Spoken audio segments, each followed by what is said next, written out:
Bwana sifiwe sana. Tuzamura icyubahiro cy'Imana twebwe twese. Haleluya.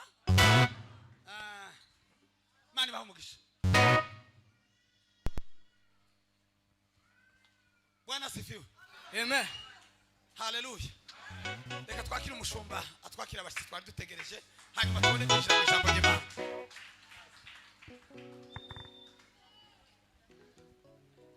Haleluya. Cyane haleluya. Dukomere Imana amashi menshi cyane twese. Dusabe kuko twari tubivuze mu kanya gashize. Dusabe Cyubahiro Felix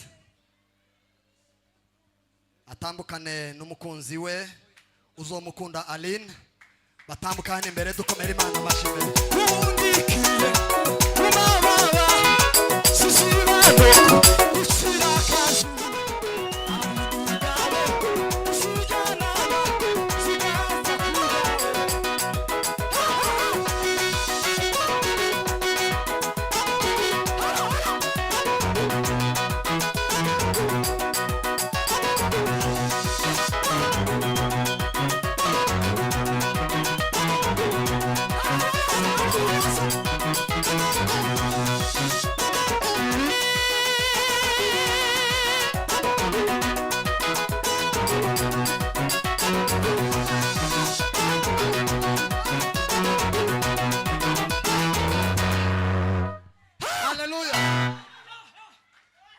Hallelujah. Amen. Hari ikintu mbonye. Amen. Dushorane gatoya. Hari ikintu mbonye kandi ciza. Ikintu mbonye ko itorero muri rusange ndetse n'aba bavandimwe bose twishimiye ibirori by'ubukwe. Amen.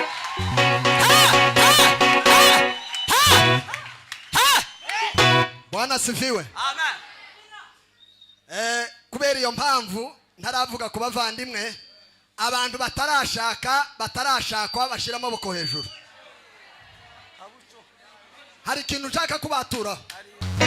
Mushira amaboko hejuru abatarashaka n'abatarashakwa. Ababyifuza mushira amaboko hejuru. Hari ikintu nshaka kubatura. Umuntu utazamura mu mureke. Umuntu uzamura amaboko ndamwaturaho ijambo. Amen. Muzamura amaboko. Abahungu n'abakobwa muzamura amaboko. Abakeneye gushaka no gushakwa. Kandi baciye mu nzu y'Imana.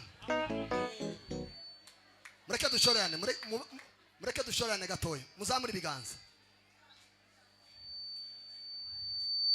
Muzamura ibiganza byanyu.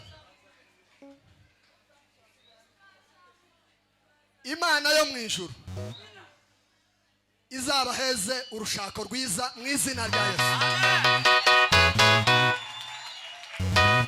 Bwana sifiwe. Kandi biciye mu nzu y'Imana. Amen. Mu izina rya Yesu. Byakire mu izina rya Yesu. Amen.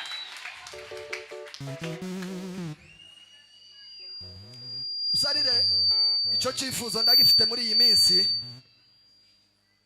ko ndasengera urubyiruko abahungu n'abakobwa ngo bashakwe ariko bazana ibirori mu nzu y'Imana. Haleluya. Rero reka tudatinze dusome ijambo ry'Imana hanyuma tuze gukurikizaho ibindi. Itangiriro ibice 2 umurongo wa 24. Itangiriro ibice 2 umurongo wa 24. Haravuga ngo nico gituma umuntu azasiga se na nyina akabana n'umugore we akaramata bombi bakaba umubiri umwe. Haleluya. Amen.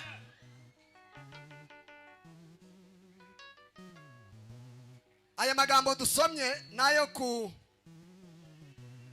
ngo dukomeze gusabira umugisha abana bacu, tubasabire ubuyobozi bwiza tubasabire uburinzi, tubasabire imyiteguro myiza barimo.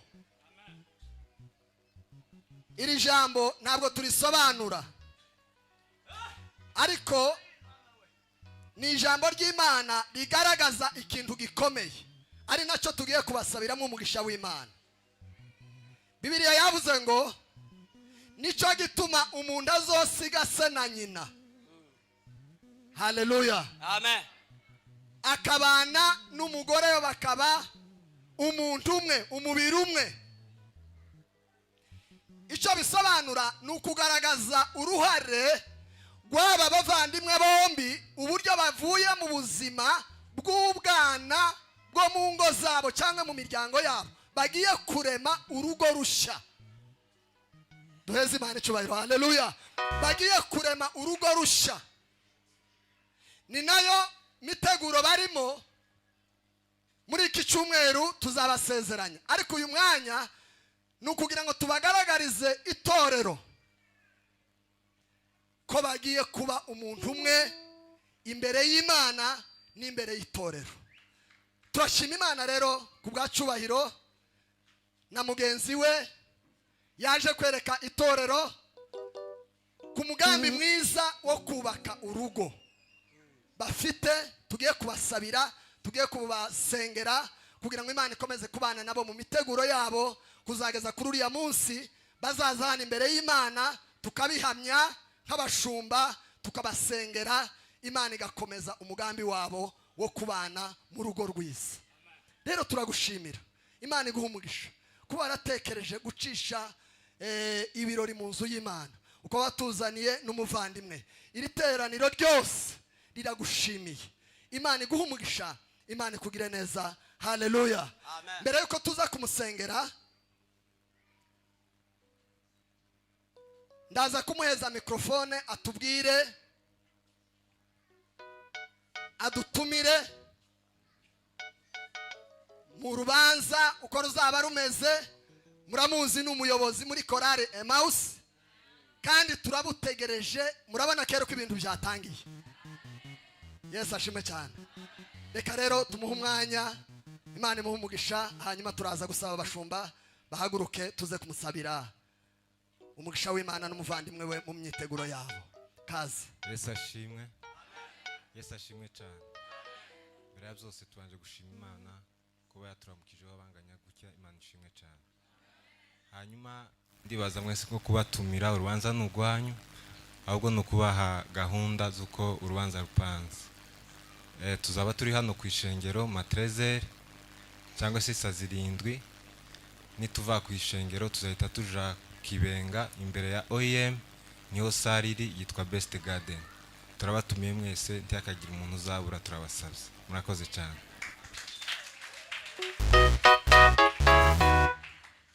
Hari ijambo asorejeho, keneye ko umuntu aribwira mugenzi we ngo ntiyakagira umuntu uzobura. Iba nkumbwire wo mwicaranye, tukabure mu bukwe bwacu. Tuzoza. Reka sabe rero abashumba batambuke hano imbere, kugira ngo twese iteraniro tuzamura ibiganza byacu, tubasabire umugisha w'imyiteguro yabo, kugira ngo Imana ikomeze kubafasha kuzageza kuri uriya munsi. Imana ikomeze ihabwe icyubahiro. Kaze zamura isengesho. Turaguhimbaje Mwami Yesu Kristo turi mu ijuru. Haleluya. Turagushimye kuri iki gicamunsi cy'uno munsi wa none. Shima Yesu. Turagushimye kubw'imbaraga zawe n'ubuntu bwawe. Ugirire neza. Ushimwe kuko wabanye n'aba bavandimwe kubw'umunsi bahana ijambo rya mbere. Babere byose nkuko bakaba bageze aho biyerekana imbere y'itorero ryawe Mana. Mana ubaje imbere. Abo bose baganditse aha babaye abahamya kuko ukomeje kubabera Imana mu myiteguro yawe. Nanone dukomeje kugutumira muri iki cyumweru gisigaye. Ibibari imbere ni byinshi, ukomeze kurindwa n'imbaraga zawe. Babere byose. Ukomeze kugwa mu mbaraga zawe, ukomeze kuragirwa nawe, ukomeze guhimbazwa nawe. Kuzageza kuri uriya munsi bazasezerana imbere y'abantu n'imbere y'itorero. Byose tubishima wowe Kristo Mwana w'Imana none n'iteka ryose. Amen. Amen. Amashi menshi ku Mana yacu. Tubifurije imyiteguro myiza.